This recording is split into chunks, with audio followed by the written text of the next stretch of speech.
Você é, pra mim, na minha opinião, o meu entrevistador favorito de podcast, assim. Obrigado. Pô, toda vez que pergunta pra mim qual podcast, qual entrevistador, eu falo, cara, um dia a meta é chegar à metade do Petri, porque acho que eu já vi podcast de pessoas que eu jamais imaginaria ouvir, mas é porque era o Petri entrevistando. Eu falei assim, pô, porque eu sei que o Petri vai conseguir fazer a condução ser muito boa, assim, episódios maravilhosos. Tem pra mim que talvez seja uma das melhores entrevistas e podcasts da história, é a que você fez, assim, que é incrível, um episódio de 3 horas que eu ouvi, porra, condução, lidar com crise, lidar com tudo, assim, pra mim é uma coisa que eu sempre fui muito fã, assim, conforme fui consumindo mais. E eu queria saber aqui de você mesmo, qual que é o seu segredo pra fazer uma entrevista, assim? O quanto de preparo você tem pra chegar, pra conversar com o entrevistado, pra trocar uma ideia com alguém? Então, o meu nível de preparo, ele é proporcional ao meu nível de burrice. Então, sempre que eu ia entrevistar alguém, eu ficava com muito medo de ser muito burro e passar muita vergonha. Então, é por isso que eu sempre me preparei, assim. Eu sempre assistia o canal do cara antes da entrevista, alguns dias antes. Se ele tivesse algum livro, eu tentava ler inteiro, ou pelo menos algumas partes. Mas tudo partindo de um medo de passar muita vergonha, assim, na entrevista. E eu acho que também parte da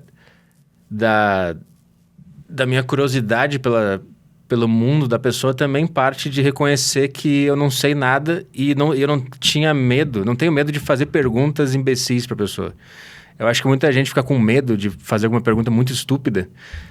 E eu sempre fiz as perguntas simples e que poderia ser estúpida para as pessoas. E eu nunca tive medo de fazê-las. Então, ao mesmo tempo que eu tinha medo de ser burro, eu me preparava muito por causa disso. E ao mesmo tempo que eu estava no ar, eu sentia que, foda-se, eu vou ser burro se isso acontecer. Porque aí que tá o ouro, né? A pessoa que tá do outro lado, ela quer conversar sobre o mundo dela com alguém que não sabe nada. Ela não quer conversar com alguém que já tem alguma opinião sobre o que ela tá falando. Então, desde que eu surgi nos podcasts, eu sempre ouvi isso, né? Que eu entrevistava bem e tal. E eu tentava pensar por que será que as pessoas acham isso de mim. E eu notei que é porque eu assumi a minha ignorância mesmo sobre o mundo. E todo mundo que senta na minha frente ali, eu quero entender como é que aquela pessoa enxerga as coisas.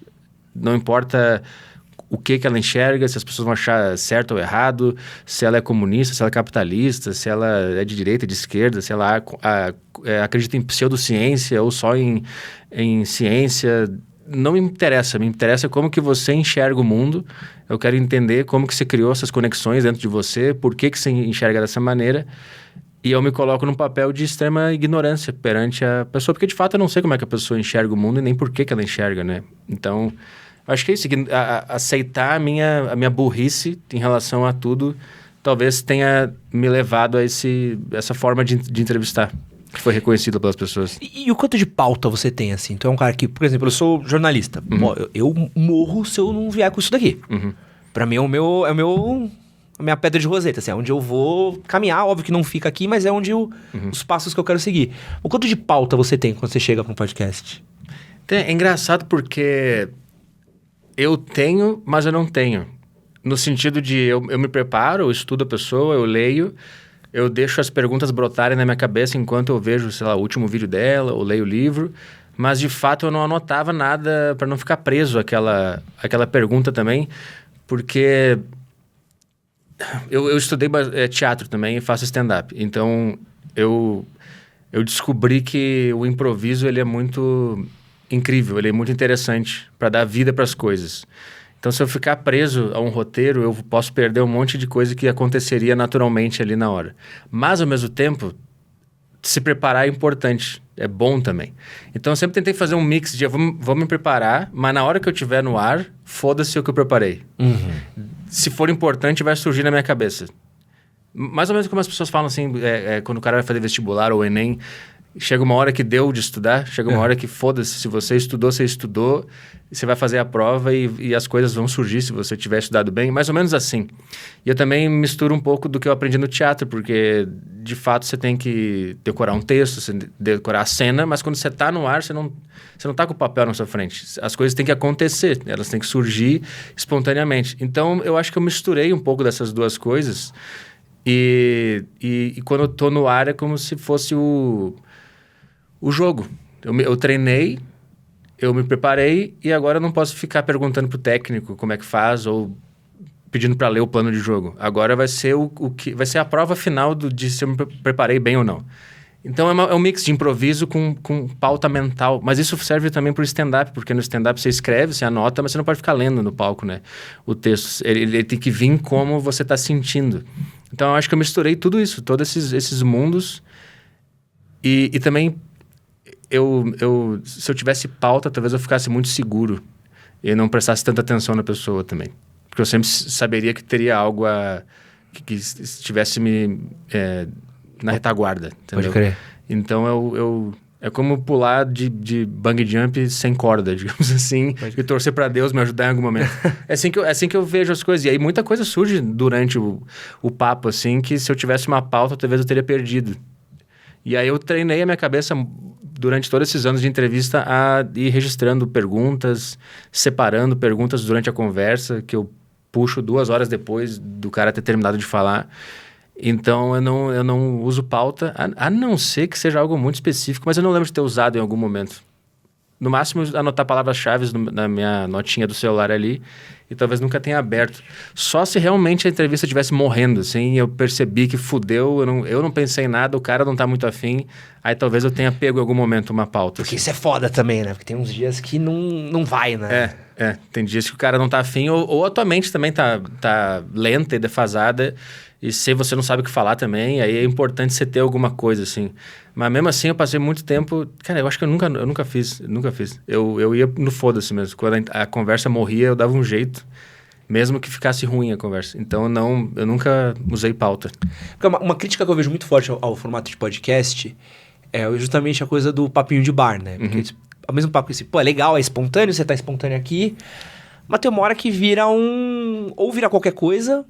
Ou você acaba abrindo espaço para um charlatão, para um doido, começa a virar aquelas críticas que a gente fazia do cara que tá gravando o podcast sozinho, né? Que é aquele papo, o cara começa... Já deve ter tido algum convidado seu que começa a repetir um discurso, que você fala, puta, o cara deve ter ensaiado isso 80 vezes e tá vindo só repetir aqui em vez de trocar uma ideia, né?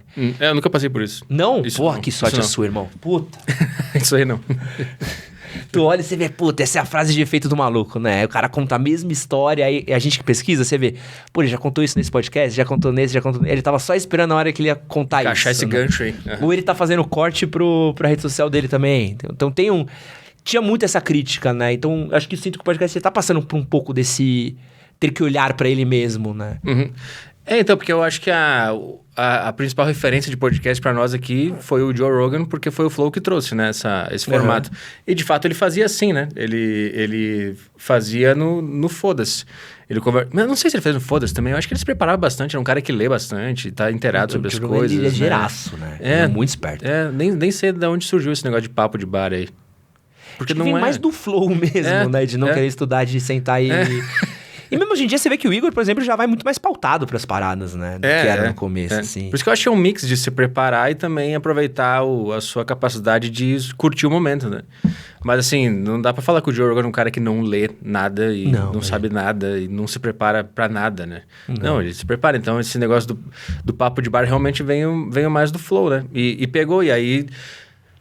começou a surgir uma onda de críticas ao formato, né? Que era vazio, que não tinha nada, que as pessoas não se preparavam. Mas ao mesmo tempo também, se você vê como entretenimento, é legal ver pessoas sem nada para falar, falando coisas. Mas aí talvez também isso tenha gerado uma tendência de um monte de gente fazer isso com a desculpa de, um papo de bar, não precisa se preparar para nada. Mas aí cada um acha, trabalha do jeito que quiser, né? E aí tu bota um mega profissional na frente de um idiota e fica tu olha e fala, porra... Mas até isso é legal. Você vê um... legal pra gente rir, né? Um mega profissional na frente de um cara muito burro é muito legal também. É muito interessante. Você nunca veria isso em outro lugar. Tipo, é interessante. Eu não me junto às críticas ferrenhas ao Podpah, por exemplo, porque eu acho que eles cumprem uma função muito boa no entretenimento nacional. Aquela coisa do tamo competindo é incrível. Aquilo lá é genial e todo mundo criticou, todo mundo falou que os caras são burros, mas assim, cara...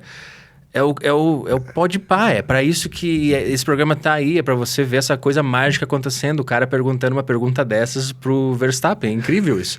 Tipo assim, se você quer ver ele falando sério sobre Fórmula 1, você vê em outro lugar.